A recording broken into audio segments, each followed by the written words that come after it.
Jackson rolling through the SWAT. Reppin' for the city, hear him in the parking lot. Houston written across the jersey, ain't gon' never stop. Just fans got me tuning in, waiting for the drop. Astros, Texas, Rockets, Dynamo, they coming with it. When they pull up, got the city sitting on a fitted. Straight up A-Leaf, hold it down, ain't gon' never quit it. Just fans got me tuning in, let my dogs get it. Southwest A-Leaf, Texas, throw down here and it's so infectious. We ride for the Houston Astros, Rockets, Dynamo, and them Texans.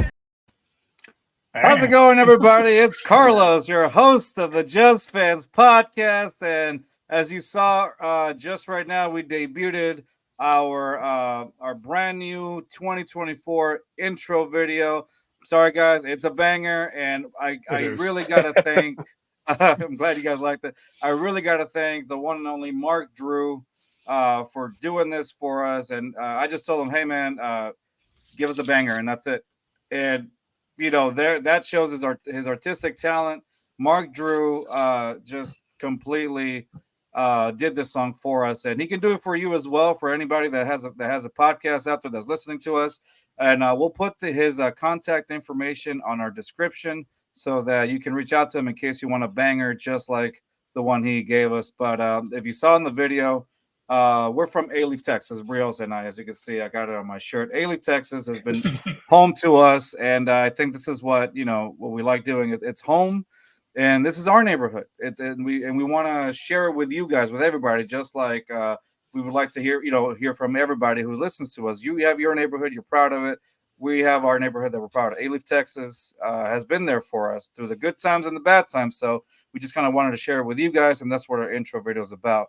But that's just a little bit of our intro video. So without any further ado, I got Rios in the house. Rios, the pride of A-Leaf. How's it going, Rios? Pretty good. Yeah, at least it's been there for us for good times, bad times, and all the damn hurricanes. Yeah, exactly. And man, today, the reason why I call this episode the H-Town PowerHouse, I got these two guys here. Man, when we started our podcast, they were also starting theirs as well. And my God, they have taken off. And I love hearing these guys. Like, they're one of my guys that I listen to. Obviously, Brett Chancey from Midtown Wheelhouse. But these guys here, man, they got everything on lock. Any little fact that I want to know about the Astros, I know that I can click on Full Steam Ahead and just read up on them. We got Lorenzo and we got Cantu, guys. How's it going? How are you guys doing? Let us know what's up, guys. Oh, we're doing good over here. I love the intro. It was pretty amazing. Yeah. Bless. I mean, shoot, y'all A-Leaf. We're Harrisburg Navigation, southeast part of Texas. So there you go. I love that. I love that part of throwing out your Houston neighborhoods out there, showing them some love. Yeah, man. We're showing some love on the southeast side. There you go, man. I'm telling you, it's these neighborhoods make you who you are. Like they make you who you are. That you got to rep where you come from, dude. You can't forget what you're from, right? And no matter where you are, but yeah, these neighborhoods make you. And I'm glad to know about you guys. Harrisburg, you said? What was it? North Harrisburg? Southeast. Yeah, southeast. Yeah. Like almost East End, kind. So literally like on navigation, as as far as I grew up, it's literally like 7 minutes away from Minute Maid Park. So it's like there you go, right there. Yeah. There you go. It's so funny because a lot of people don't know that that watch us from like different cities. Houston's an hour away from itself. Just to give you a heads up. Yeah. Gosh, yeah. Yeah, I feel Houston is an hour. Yeah, South Houston and A-Leaf is like opposite worlds, like kind of. Yeah. It really is. It's the same city, but like everybody, it's different. It's so weird. It's very different. Like what's so funny is Reels and I have made a joke about this. If you're dating somebody in like Spring, Texas, and in the north side of Houston, and you're dating somebody in the south part of Houston, that's called a long distance relationship, guys. You have to travel. It really is. Yeah, exactly. Hour drive, hour and a half of this traffic, 2 hours there's an accident. My gosh, yeah. You ain't lying. Yeah, and let's move the cat back then. We got our other co-host in the house, Poppy. What's up, brother? The world's worst driver. Your mom. Can you guys All hear right, me, fellas? Yeah, we're good. I actually hear a little bit of echo from you, though. Yeah, that might be. I'm kind of like in between setups at the moment, and my computer is updating. So let me know if it's going on. I'll just head out. I'll try to fix it in the meantime. No, you're good. You should be all right. If it gets annoying, I'll let you know. But guys, again, I want to thank the Full Steam Ahead guys for coming out. Before we start, I do want to tell you guys, please follow them up on, I believe this is y'all's Twitter's account at Full Steam Ahead for great Astros content. These guys have it on lock. They know exactly what they're talking about. There at times like primary sources that you go to. Man, you guys go to the stadium, get interviews and stuff like that. Man, these guys are great. Follow them up. Full Steam Ahead. Great Astros resource to have for those Astros followers. So, with that being said, our Astros this past season, it was a heartbreaker, man. We got to the Game 7 of the ALCS. I made a bet, which I don't have to wear anymore. I used to have to keep wearing a Rangers hat since December 31st on every show that I did because of that bet. And now it was like my eyes, my eyes. And so now I'm back to wearing my hats. I'm happy. I never thought I should have missed that big ass forehead. I know, right? Look, guys, seriously, you can land a plane on that right there. Yeah. And so IMAX right there. Yeah, IMAX. So what I was going to ask you guys, so and I'll go one by one, and in that order, and let me know what you guys think. What are some moves, really quick, that you guys feel the Astros should make? Or something that was no, I'll take that back. What is something that was lacking from this offense, this particular series? Rios, start off with you first. Or the ALCS, man, just the offense after spot number 6, it was just a black hole after number 6. 7, 8, 9, it was just guaranteed outs. And not just that, also like on defense, especially with Kyle Tucker, man, he was on a milk cart, bro. Like just no effort on a couple of hits that he normally gets in. No, just watch it sail over his head. I'm like, bro. All right, Poppy, what you think, bud? See, for me, it was like a lot of just guys being asleep at the plate. Obviously, Kyle Tucker was a big factor on that. Like going into the postseason, he was that guy that I thought we were going to rely on alongside with Altuve and Jordan. I thought it was going to be like a 3-headed monster. And it turned out like he was asleep for most of the playoffs. Pena, the hit or miss. Like some games he'll give you 2-3 hits. Some games he'll swing at every single slider thrown his way, even if it's 5 feet away from the plate. So as far as what's lacking, it's just consistency, man. It's not even just about making moves. It's just about being consistent. And the only way we can stay in games where the bats are not fully awake is in the pitching side of the game. And I feel like that's what cost us the most. And you could see that in the games against the Rangers. All the games that we lost at home, the pitching was just not there. Not there. Okay. All right. Lorenzo, bro, what you think? Yeah, I mean, Rio said it perfectly. I think just the lack of Kyle Tucker, your superstar that's been one of the best hitters throughout the whole season, carrying it when Altuve was out, carrying it when Jordan was out. I mean, that guy you relied on so many times, but when it came to the postseason, it kind of didn't have that X factor in him. Same thing like Papi said with Jerry Pena. I mean, you had the ALCS and World Series MVP right there, and none of them couldn't get it. But I think the biggest thing from all those games were not technically not all the games, because when they went to Globe Life Field, I mean, they were hitting the ball like nothing. But right at Minute Maid Park, it was that one big hit. That was the only thing. Runners in scoring position was horrible. They couldn't get nothing going. I mean, you had runners on first and third, second and third, bases loaded, and that one big clutch hit, they couldn't get nothing going. So I really think right there in that aspect of that series, in the playoffs, I think that was the biggest part, I would say, for me.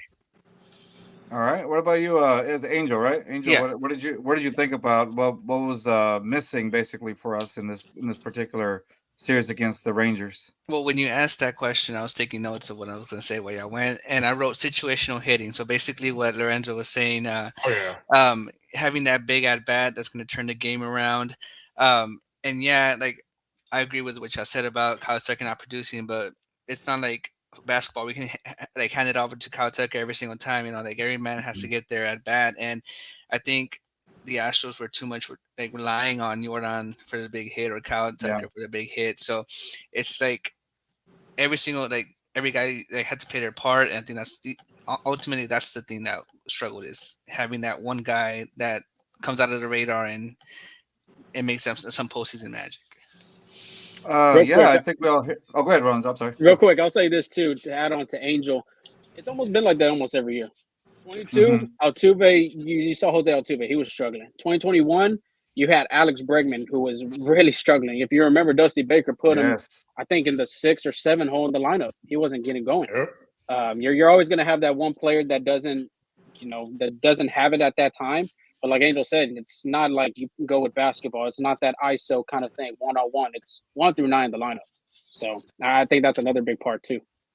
Yeah, I can see that. I see that exactly. Like on paper, it looks like everybody should be getting like 9 or 10 home runs. You know what I mean? And a month or whatever. Like it just seems on paper we have the talent. Like we have seen this team like get to the World Series and win it.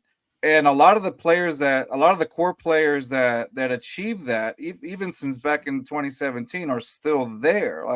Bregman, Altuve, Justin Verlander. I mean, even though I don't think I can't remember if Justin Verlander was such a big integral part in 2017. I think in the World Series, I think he was injured, right?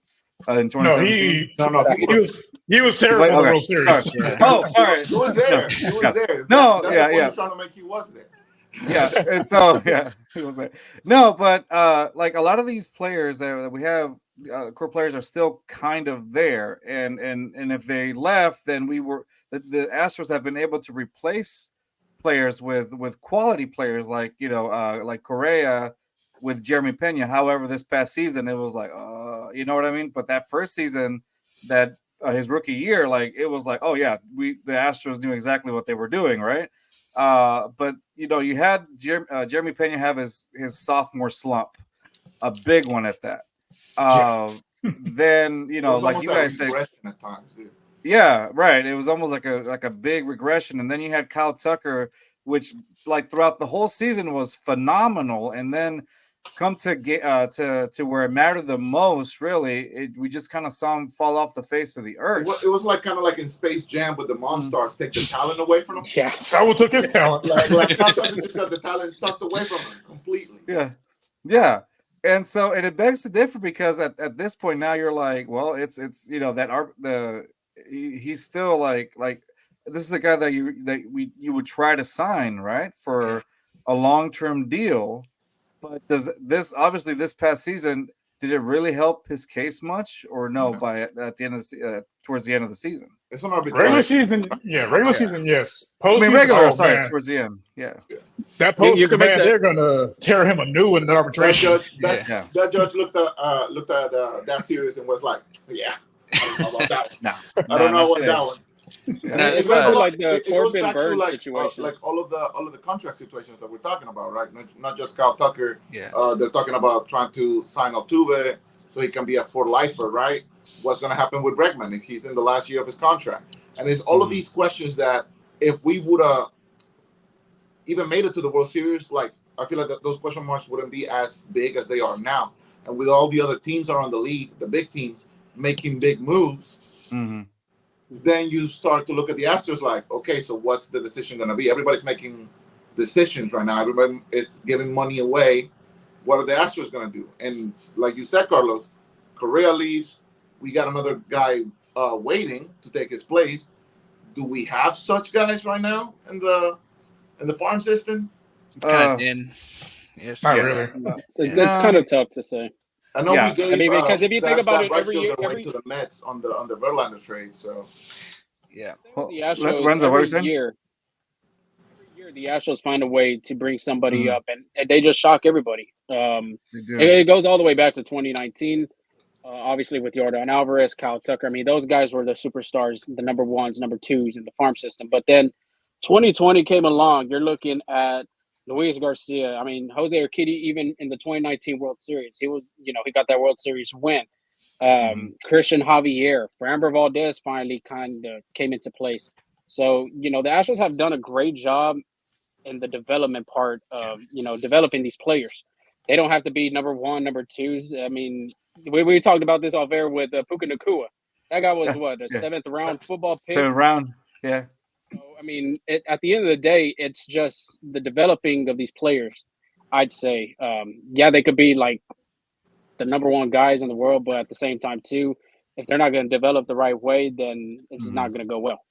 And I would say if the Astros were to make a trade, the way the minor league system, like players are already thin, I would say it would have to be like a Jake Myers or a Keedy, Luis Garcia. If they're gonna move like a big piece because they have club control. So like they're trying to add like Luis Robert and De Lucis, like they're gonna have to give up guys with more control, right? Like whether they're gonna take a rental, maybe like 3-4 years of control that they could have.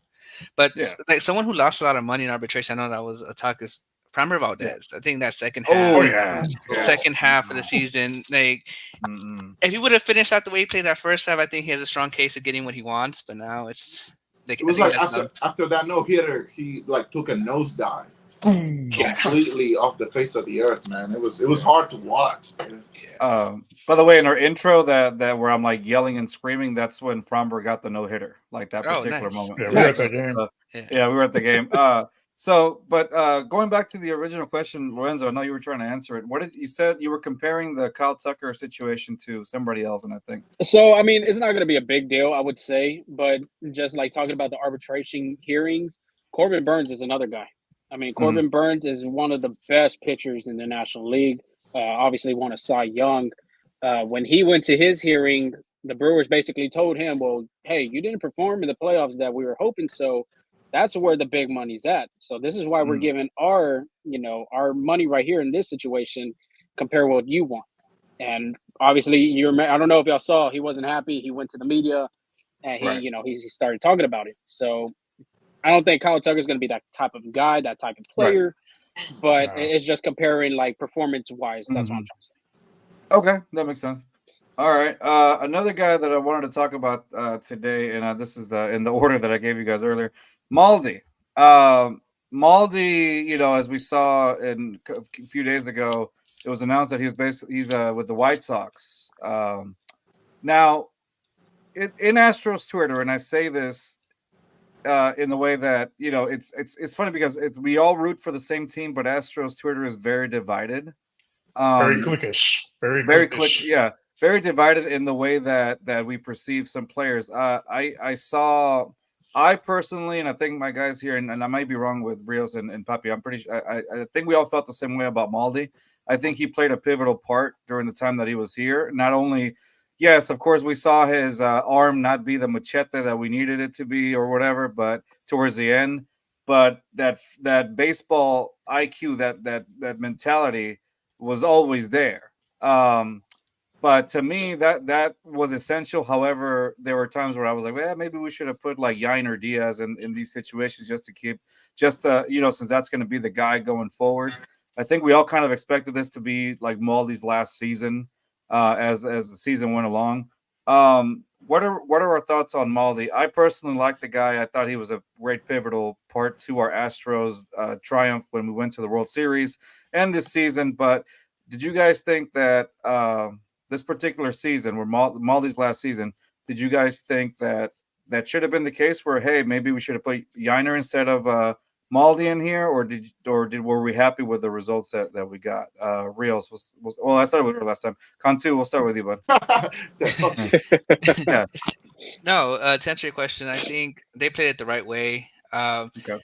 What I get reminded of is that newly drafted NFL quarterback that you bring in, that Jordan Love, Aaron Rodgers situation where they drafted Jordan Love. He learned under Aaron Rodgers, and now, Green Packers, they're a little above average team, I would say. So I think Yainer Diaz learned from Monty Maldonado and was able to play a little bit, play a bigger role defensively. Like, I don't know if you saw his I think his second to last start, he almost caught a no-hitter, and that's him calling the games. And I think that's more of that Maldi mindset that wore off on him. But no, yeah, I 100% I agree. Like, Maldi was a pivotal role every year he was here. I think he developed Framber Valdez to the pitcher he is, that he could go that ace quality pitcher as well. Lorenzo, what you think, bud? Completely agree. Like Angel said, pivotal part of this Astros dynasty. Just to name a few: 6 ALCS appearances with the Astros, 3 World Series appearances. Finally got their World Series ring. Caught 2 immaculate innings in 1 game.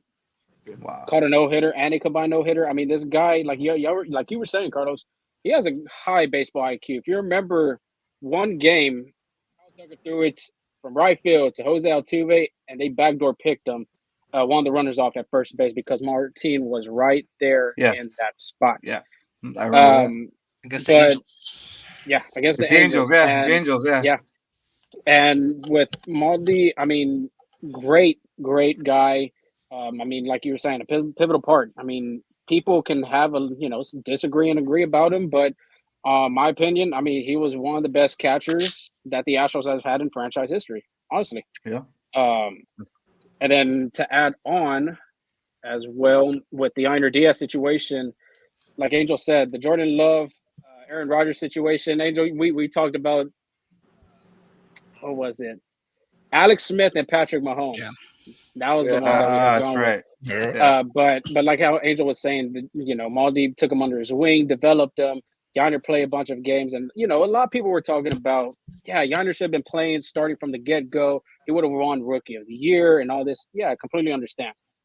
And I agree with the other part of too of maybe in some situational hitting in the playoffs. I think Yainer could have had some, could have had a chance or two, but it happens. Life goes on. But at the end of the day, Martin Maldonado as an Astro, I mean, he was a huge part. One of the best teammates you can ask for too. Mm-hmm. Okay. Poppy, your thoughts? Like the guys were saying, man, like I feel like Maldi has cemented his legacy in this team, in this organization. I feel like he's gonna be dearly missed, not just by the fans, but the players. Like he was one of the team captains. When Verlander was gone for a time, we thought like the one player that everybody was gonna turn to when things were going bad was gonna be Maldi. He was gonna be the guys like, come on, guys, let's get it together. We know we can win. And he showed that leadership like so many times. Yes, the bat was almost non-existent. You celebrated every home run like it was like a grand slam every time he hit it. And do I wish Yainer was given more of a chance? Yes, I feel like the transition could have been handled a little bit better. But you know how Dusty is. He sticks with his players. He's loyal to his guys. But I'm gonna miss him, dude. Like Maldi, even because we talked about it. Like even if he's removed from the lineup, like he is the type of player you need in that on the bench. He's the type of player you need in that clubhouse. And who's gonna step up and be that guy? Next year and moving forward, we'll see. But Maldi as a whole, dude, I feel like I wish him nothing but the best. Thankfully, he got that World Series ring with us. Hopefully, he doesn't get another one with anybody else. It's the White Sox. I doubt it. They're not going nowhere. That's what I said about the Rangers, brother. But we'll see, man. He's gonna be missed. He's gonna be missed. Rios. Yeah, like everyone has said, he was an integral part of our team. We don't win a World Series without Maldi. Because again, his leadership, his game planning, his baseball IQ, like those aren't things you can measure that show up on highlight reels and on stats and all that. But like anyone that watches the game, you can see what he brings to the table. So I never really understood the Maldi hate. Again, probably came from the more casual fans. Like, he doesn't hit home runs, he doesn't get on base, blah blah blah. Like yeah. There's more to baseball than just that. And I just Oh, sorry. Good. I just put into perspective how valuable Martin Maldonado is. He's 13 years in the league, and the highest batting average he's ever gotten when he's gotten over 300 at bats is 225. Wow. Damn. Yeah. Is that with the Astros though too? No, 225 was with what was with the Angels and Astros in 2018. Yeah. I remember we went to a game. And it was when Jeremy Pena. I mean, he was slumping a lot, but there was a point where Maldi's OPS was higher than Jeremy Pena this season. Yeah, I remember that. Yeah, you remember that? I remember Bregman's was like right there as well. Yeah. Like it was like so sad to see. It was like Kyle Tucker, 29, Jordan almost 300, and then Maldi, Bregman, everybody else was like 165, 175. No, man. The funniest one was Jason Castro watching the thing in live, going from .001 to like it was like triple zeros. I'm like, bro. One more thing bats though. One more thing with Maldi though. I mean, this is a little small story, but they had asked Ryan Presley how big and pivotal Maldonado is to that team. And he was telling a story about on the team plane when everybody was, I guess this was after a series, everybody was tired. Obviously, you got to get your Z some way, somehow after a big game and a big series. Maldonado was on his laptop researching, doing all the work, trying to figure out who, the next opponent is, doing all his homework. And he goes to Ryan Presley and tells him, hey, we should do this, we should do that. Against this player, maybe throw a different pitch. That's how big Maldonado is, and like you were talking about with the baseball IQ he has, one of the best, I'd say. Yeah, I agree. It's just seeing it, and the thing is, like, I want to go with what Rio said. The casual baseball fan, you only look for like the hits, the hits, the home runs, and that. But the like the actual backstage stuff, which is why I still thought, man, I hope he stays with the Astros in some sort of coaching position, or whatever. Mm-hmm. But even man, he can always come back. He can always come back. Yeah, and I'm sure the door's open for him. I'm sure he's going to get a lot because, like I said, people notice the fact that his baseball IQ is through the roof. And that story you told us right now, Lorenzo, like that, like I heard it as well, and I was like, that just shows how much he cares. It obviously means he's a great role model for those young kids watching. I mean, those young people on the team or whatever. But the fact that he's like studying up and doing his research on the other team, it obviously shows on the field, defensively. And I think what Rio, I can't remember one of you guys said, with he helped develop guys like Fromber. He helped develop guys. I mean, even Javier. I mean, gosh, at some point, Justin Verlander even said that he didn't want any other catcher besides Maldi. Like, and that's, to me, that speaks volumes, so, and I think that's what it was. I don't think a lot of people that the Maldi hate, I don't think people really much appreciated what he did, like, because it's not apparent. It doesn't show every day, but the people that know, it's almost like if you know, kind of a thing, and basically, if you know. And so, yeah, he played a pivotal part. Won't forget about Maldi. Yeah, please won't forget. The statue. Yeah. All right. This next thing, we talked about Maldi.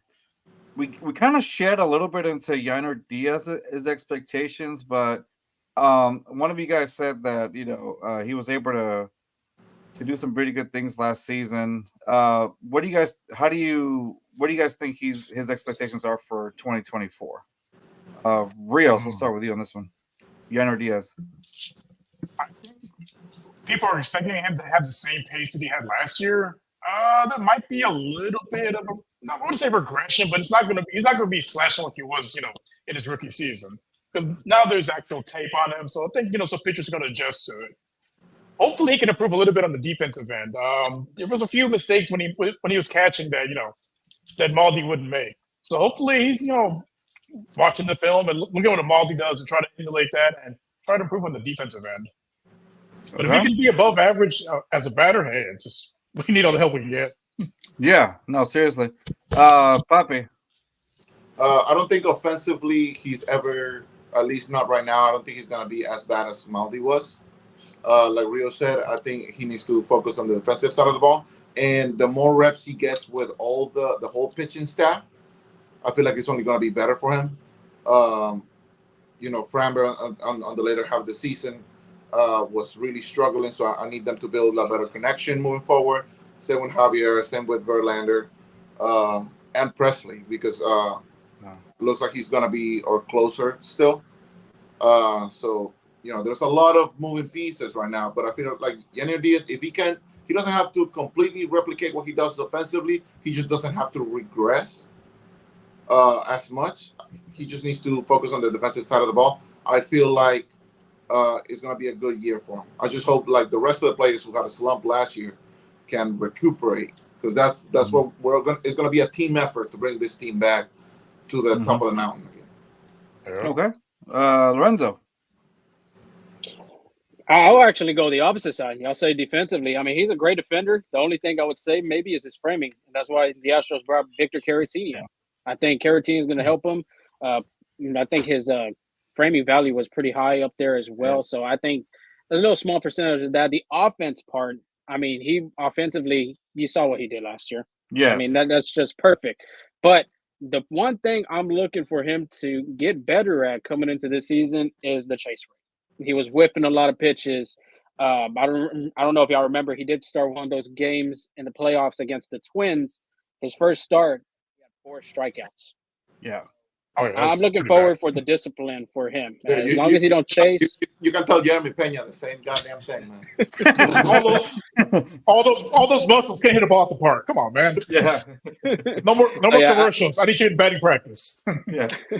So yeah, I think that's one thing I'm looking for. Yainer, obviously you've seen the videos of him hitting off a tee, getting in the weight room. I think he's ready for the next season. But the number one thing for me, I would say, is probably the chase rate of him and increasing those walk percentages. Yeah. Okay. And Angel. Yeah, something I think Yainer Diaz will have a successful season if he can hit at least over 250, 10 home runs. If he's at least 10 home runs and 50 RBIs, I think that's the Astros couldn't ask for more than that. I'll take that. Can he do more? Absolutely. Like Lorenzo was saying, like he is putting in the work in the offseason. And going with what Lorenzo said, I do think the addition of Victor Caratini will be pretty phenomenal for him in getting those that frame rate, because his pop time is pretty good. Like I think when the opponent saw Maldonado was catching, they tend to be a little bit more, try to be more active on the base pass. But when Yainer Diaz was behind the plate, they were more reluctant to steal because he has that good arm. So I think we can just, like Bobby was saying, like just don't regress. I think he'll be good. Awesome. Yeah, 100%. You guys hit the nail on the head on that one. So what I want to do now is, before we go on to our next segment, I want to really quick just tell our viewers where to find you guys again. So for the Full Steam Ahead guys, please follow them at Full Steam Ahead on X. Is this also y'all's IG account as well, at Full Steam Ahead? IG is FSA Full Steam Ahead. So just basically the initials of Full Steam Ahead, just FSA Full Steam Ahead. You can find us on YouTube as well, TikTok at Full Steam Ahead. So yeah. Awesome. There you go. And for us, oh, not a problem. For us as well, just as for them, don't forget to spank that subscribe button. We were. Where's my belt? Where's my belt? That's right. Leave a handprint, guys, up in there. But yeah, please spank that subscribe button for us. We really appreciate it. We were very happy to hit over 400 by New Year, so our goal was met. Nice. Let's get this year with let's try to get to 1,000 this year, man. That's the goal for this year. That's the goal. That's the goal, 1,000. And of course, for us, follow us up on our Instagram account at Just Fans Pod on IG, and of course on X, follow us up at Just Fans 22. All right, back Twitter. to I don't care what you say. It's still Twitter. Whatever. Yeah. It's still Twitter. Yeah. All right, Twitter. Follow us on that. I want to say real quick. Sure. Quick. Honestly, anybody on Twitter, anybody on X, follow these guys for real. Follow these guys. All my game previews, like a lot of my Astros news, I get from these guys on Twitter more so than I get them from the Astros like actual Twitter account. Like they keep me up today with the rumors, trade speculation, contract negotiations, and sometimes they just highlight players that I'm not maybe keeping an eye on too much, right? So follow these guys for real. Follow us too, but like for real, these guys, they're the shit. They know what they're doing. Appreciate it. That's also, a good promo from Puppy. Yeah. Also, all right. I mean, we're doing a little bit more interviews as well. So. Oh yeah. There you go. Stay tuned tomorrow. We have a special surprise. Stay tuned. Big one. Big All one. right. Yeah. Technically today, because we're dropping it. Oh, okay. Today. There you go. Get Two ready big for surprises. tomorrow. Two big surprises. Today. Yeah. New intro and then. Look at y'all. No. Like y'all's new intro and then like two. Like y'all's new intro and then this as well. Oh, that's awesome. There you go. See? I'm looking forward to it, we started just about the same time. We're doing intros just about the same time. Y'all. We're doing it all. We're reading minds. This is the H-Town way. Great mind things alike. H-Town way, like you said. They're gonna announce Ohtani. It was all a ploy.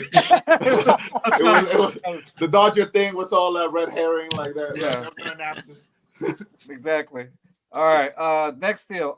So this question I got asked. I was lucky enough to guest host with H-Town Wheelhouse on Locked On Astros, and he asked this question. I thought I should bring it onto the show. So obviously this is not my question. I got it from them. So credit to Locked On Astros. Okay. So when I went on, Dana Brown had talked about Jake Myers solidifying that center field position, and then you had Jake Myers in the center field, and then Chas McCormick at left field, which would kind of put Yordan Alvarez in the DH position, but also like Jose Abreu would also get more breaks because they're going to put John Singleton there as well. So it's almost like you're building a sketch, like my retail manager, when I used to work retail, was probably like, all right, can you come in on Monday?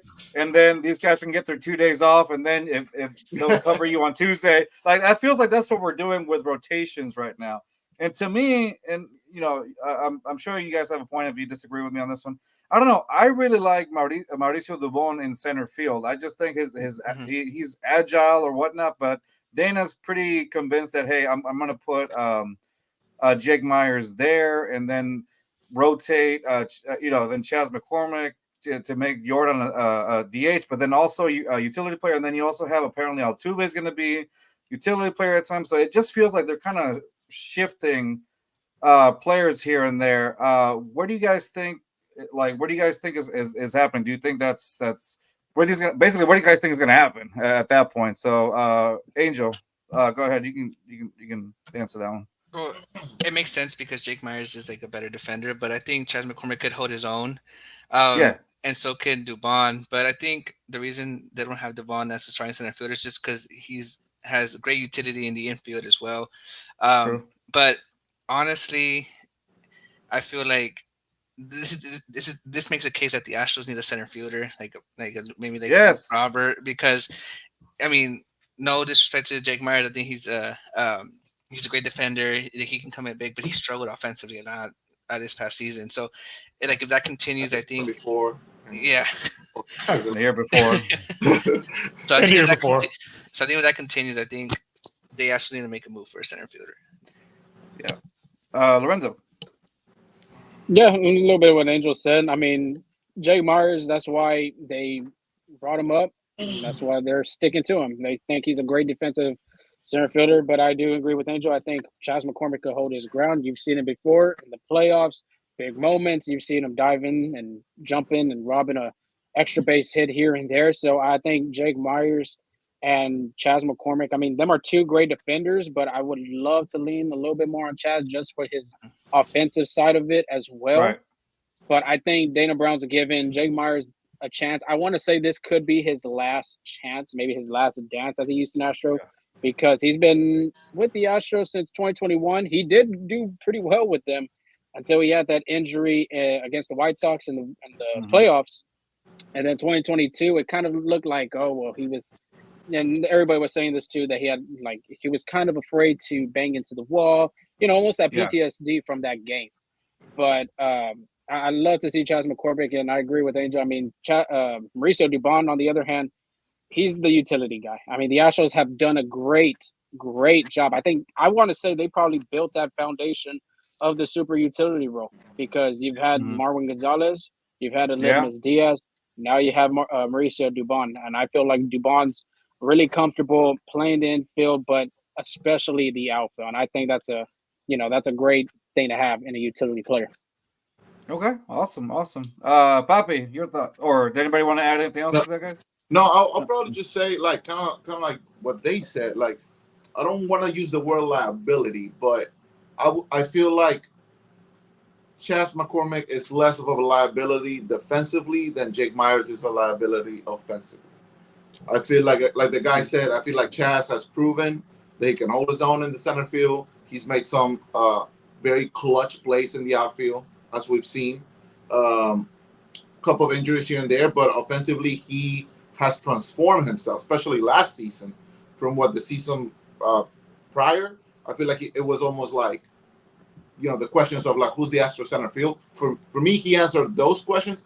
If you said that we need a center field, like you could argue that we still do. But if you said like, we're definitely getting a center field in the offseason, or we're trading or whatever, I feel like Jake is the one that loses that spot over Chas McCormick.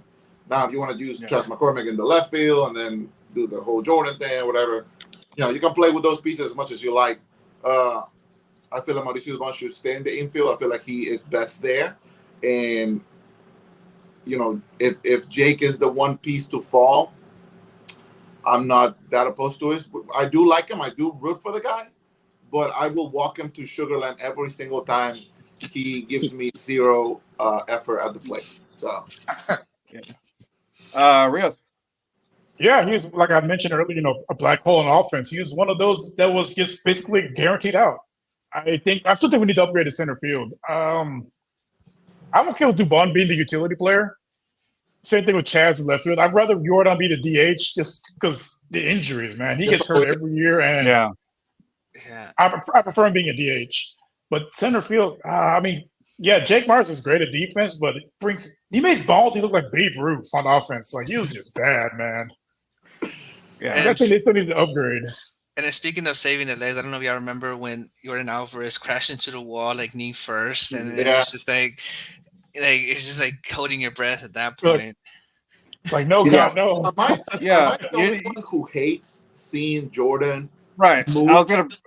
Like every time the ball is like hit his way, I'm just like, bro, just let it drop. Just let it drop. I'm like, I think it's me again. I think that's every Astros fan. I would say when the ball goes to Jordan, if he has to go track it down, every Astros fan is holding their breath. Yeah. Yeah. Do you guys think? Yeah. Do you guys think that? Do you guys think that one of the reasons why they put Chaz over there at left field was to basically rest Jordan a little bit? Definitely. And for the safety liability for his health, because I think probably the same thing happened with Dana and them. Like they also hold their breath whenever like the ball goes into that side of the field. And I think they feel like, hey, you know what, Chaz can hold his own, like we all think, and maybe he'd be a good option at left field. And obviously we put Jake at center. While I think mostly it's working with Jake on the offensive aspect of the ball, because like Rio said, we do every time Jake was at bat, we're like, oh, that's going to be an out. And then you had like Maldi right behind him. I was like, last two. And then it's like, he was very consistent at getting out. And so that was the worst part. But definitely. I think that he, I'll agree with that, even though I do like Mauricio there, but like you guys said, I do agree with you. He is used best in the infield aspect of it. But yeah, I just like these rotations, you know what? I think Lorenzo said it best. Like, the Astros are known for doing things like this. So, I trust the system. I do. I trust the Astro system because it's been successful. No matter how you see how last season ended, how many teams, and I've said this countless amount of times, how many teams want to be in the Astros position where they lost to in Game 7 of the ALCS? Would it have been great if we would have won it? Of course, it would have been great if we would have won it.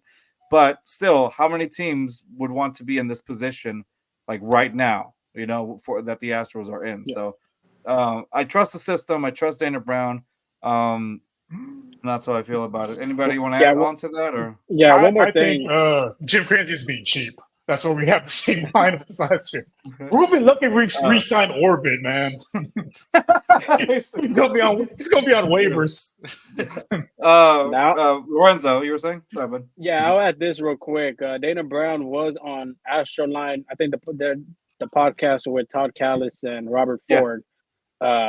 He had mentioned about 3 guys he's looking to have more of a DH role compared to last year. And them 3 guys are Jose Altuve, Jordan Alvarez, and Jose Abreu. And Abreu, I think and you can tell, Angel, I've been a big believer in Abreu. Yes, this year it kind of was a disappointment, but I mean, dude still had 90 plus RBIs. and he was playing hurt. Got to remember Yeah. that. And then in the postseason, he kind of looked like the 2020 Abreu that he was with the Chicago White Sox. So just to make a note of that. And the DH, you're going to not majority, but you'll see those three guys being in that spot next year. Which is fine because I think with it's almost like helping out your best players, right? Like you're giving those players while developing others and giving them a little bit more playing time at the same time. So I do like that. I think it's productive. So I'm just hoping that it plays out in favor of the Astros in the end when it's all said and done, right? I think that's everybody's expectations. Do you guys feel? Like we have guys, the Astros have a good system of getting guys, and like we said earlier, of guys go and then the Astros find a way to replace them with effective players. Do you guys think that the Astros should have really just gone off and signed somebody off the free agency, no matter what, like a bigger name, or do you think let's just kind of go along with this process as we've been doing? Rios, I know you've been very vocal about it.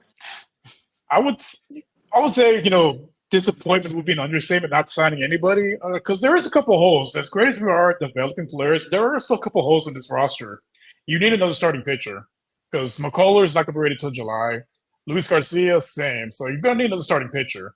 You can't rely on Verlander to go, 7 innings. You're going to need some more bullpen arms as well, especially because we lost a couple guys. And there's still a few that are pending. Other than that, really, I would have really liked to see an upgrade at center field.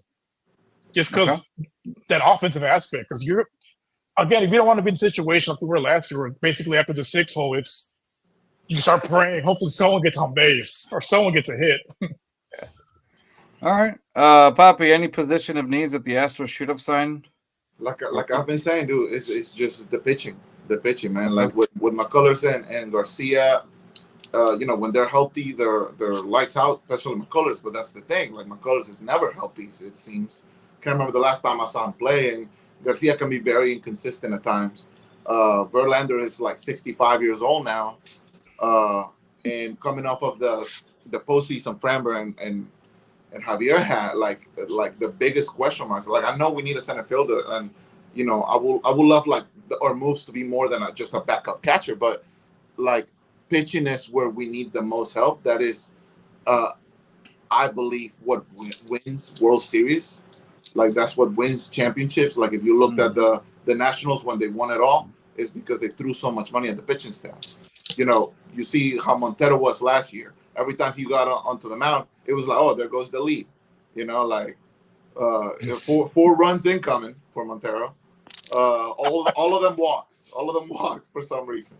So it's just if we want to continue this dynasty to move forward, I feel like the pitching, it's still the heart of this team, and that's what we need to do. Well, that's what we need to focus on. All right. Tony fucking went to the Dodgers. God damn it. No, to add on to what Bobby said, what we need is to see a Forrest Whitley finally make it to the majors. I mean, God, the guy's been what? In the minors for like 10 years now? Yeah. Lorenzo, what do you think about any positions of need? Any positions of need that the Astros should have signed, or are you content with what you're seeing so far? I mean, the Astros don't have to upgrade that much. I do agree with Bobby what he said. I was a big guy last year when it came to free agency of signing one more starting pitcher. And that starting pitcher that I really would have liked to see the Astros sign was Nathan Eovaldi. And guess where he went and ended up? In Texas. Yeah, I think he was a big time pitcher that the Astros could have had. I don't know with the contract, but of course with the injury history from him. But I do agree pitching. I don't think the starting pitching side, you're going to have a lot of depth coming in soon. I think the Astros hope that Hunter Brown continues to perform. I think the same thing with JP France until you bring the guys like Lance McCullers back, until you bring Luis Garcia back. So to me, it's going to be bullpen. Remember, they did trade for a guy like Dylan Coleman, which if you go and break down his arsenal that he has, I mean, he really has some electric stuff. He has a curveball, a sweeper, a cutter. The fastball is over 99 plus. So I'm very excited to see what he brings to the table. And then a surprising one, I don't think anybody would want to see. I don't know, want to see, but could be, a good option, I think, is another power bat. I think the Astros could benefit bringing a power Mhm. bat like, for instance, Jorge Soler. I think he would Yeah. be a great addition to the Astros. And like, if you're going to use Jordan and DH, well, Soler plays a little bit of games. He could play left field, especially with that Crawford boxes there. It's not too hard to, pick up the ball from the wall from there, even Mhm. down the line. So I think Soler would be a great addition, especially what he did with the Atlanta Braves in 2021 when he ripped that ball out of Minute Maid Park. Mhm. But yeah, I think those are the guys I would say. Okay. Awesome. And Angel, what do you think about any position of need that the Astros should have signed, or are you content with what we got so far? Yeah, I'm just gonna echo what Papi and Lorenzo said. You can never have too much pitching, and it Mhm. showed. It, it showed what happens when you don't have enough pitching this season with the Astros. And a guy I kind of really wanted the Astros to get, they signed with the Reds, was Frankie Montas. He's still young. Monta. He's pitched with the Oakland Athletics, so the Astros have seen him. Went to the Yankees, got hurt, but I think he was a free agent now. I think he would have been a good look for the Astros, and I do think they need like another bat as well. Okay. Awesome. All right. I feel with what you guys said, we kind of covered a little bit of so expectations of the Astros in 2024. What do we see? How far do we see this team going? With let's say you don't sign anybody or whatever. Maybe you make some moves here in the trade deadline. And do you guys see this team as going all the way, or if they play their cards right? Let's say everybody stays healthy. Let's just say best case scenario. How far do you see this team going in 2024? Best case scenario, best case scenario, everybody stays healthy. Yeah. And then you got anything. Yeah, you got Luis Garcia coming back. I think after I think he comes back this season, right? Like towards I think a little The later mid in part the of the season. season. Yeah, and then McCullers maybe. Yeah, so, he's another mid part of the season. Do we think that they come back and they kind of hit the ground running type of thing, or are they gonna adjust? In this scenario, I'd say slow. It's going to be slow for them to adjust. I would say. Yeah. I mean, they're coming. They're both coming off big injuries. So and not every Astro fan should be like, oh, then we got these guys back. Oh, we're going to dominate. You got to let them guys get back into the groove of things, I say. And you just wait till maybe September, maybe October, and then they could be prepared. I would say if everybody's healthy and everybody's, not necessarily like MVP caliber, but you're like consistent. If everybody's consistent, everybody's healthy, this team can go all the way. Okay. The one reason why we don't have 7 World Series right now is because of the inconsistency and the injuries. Those are the 2 main factors, especially injuries, for God's sake. And AJ Hain putting Zach Greinke in it. Oh God, yes. We're not talking about that. We're not talking about that. My chest. Oh God, how much my liver had to suffer for that one. That was. We try to forget those. We try to repress those memories, man. It was awful. I remember that. Like, why? He still got it. He's probably not going to be here next year. Keep him in. Right. And here comes Will Smith, and then there goes the lead. Yeah. The Blue Jays did the exact same thing against the Twins, I believe. Like I forget. Oh yeah, they took out Kevin Gossman or Jose Barrios out too Jose early. Barrios, They he went was with like bullpen. cooking. I agree. After like 5 innings, they just took him out, and I'm like, dude, he's like under 80 pitches still. Like, right? Like, what are you doing? And then they went on to lose that game. So, well, it makes you think like how these coaches make those decisions. What do they base it on? You know? Yeah. Analytics. Yeah, a lot of them analytics. If a guy is cooking, fuck analytics. That's one thing I appreciate about Dusty. With him, he was more leaning towards his gut. Sometimes it worked, sometimes it didn't. But I'd rather someone go with the gut than look at the analytics. Expectation wise, though, I agree with Papi. I do see if everybody's healthy, no injuries. I do see them back in the World Series. It's just going to come on to pitching. I mean, the hitting, like we said before, 1 through 9. It doesn't have to be one guy. It doesn't have to be 2. The big hits, of course, has to come, but If pitching's there, I think the Astros shouldn't have no problem. I won't be surprised if they do make a move at the trade deadline, but don't be thinking it's going to be a big player, I would say. Yeah, and then they didn't have a complete team last year. One win ways to another World Series appearance. So if they have a complete team this year, they have the same people, basically the same people coming back. They should be good to go. Yeah. Think about 2021 real quick. They didn't have Verlander. 2020 as well. They didn't have Verlander after that one start, and then Jordan with the knee surgery. They're one win away to the World Series. Same thing as 21 in the World Series. Bregman wasn't hitting right. What you call it? Verlander wasn't pitching still. And then 22, like Angel had mentioned, I mean, everybody was healthy. Everybody was hitting. The only one I believe was, I think it was Michael Brantley that wasn't playing at the time. Yeah. Other than that, I mean, everybody performed well.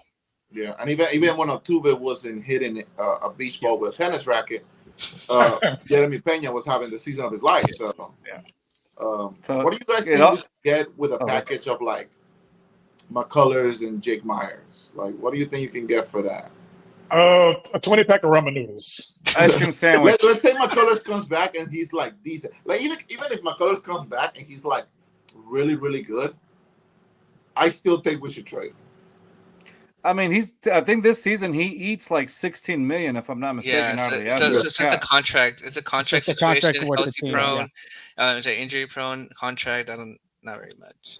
Yeah, because you can't even like put him in the bullpen because like $16 million for a bullpen arm it's ridiculous. I don't know. Yeah. Honestly, that's probably not. I think the expectation of Lance, and I mean nobody can see this coming, right? The injuries and you know he's loyal to it as it can be, but I think this one was one of those contracts you can say, man, this one really backfired on the organization just because, and nothing against him, it's just who saw it coming, right? Who saw all those injuries coming to him, but man, this one was one of those you're like, oh, this is. With Lance though, he has yet to pitch one healthy season. Like you're saying, nothing putting down against him. Great guy, great player.